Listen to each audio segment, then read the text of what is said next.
Prophet Solomon, A.S., once confided in his companions that when he would go to his wives each would bear a son who would carry out jihad in the way of Allah. He however, forgot to say InshaAllah. God did not like this slip and as a result only one of his wives bore a child, which was stillborn with one side missing.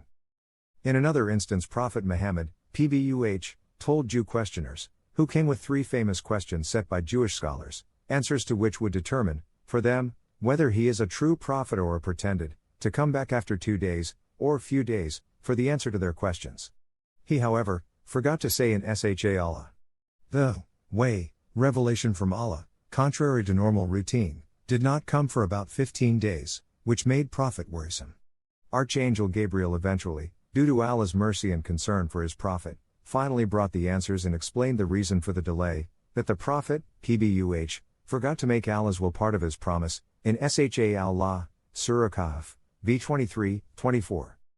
In Surah Al-Fath 48, v. 27 even Allah, SWT, himself had used the phrase InshaAllah. Obviously he does not need to use this phrase for himself since he knows everything including his will. He nevertheless, used this phrase to teach the Prophet, PBUH, and all human beings the importance of this phrase in daily life. It was also used to express the certainty of his promise made to the Prophet, that he will enter Mecca. Exhortation of a subtle point by the author.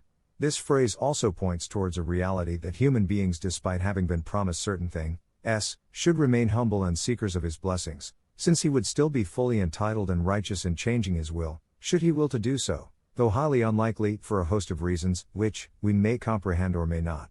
Since he is omnipotent and omniscient, I earnestly seek Allah's refuge.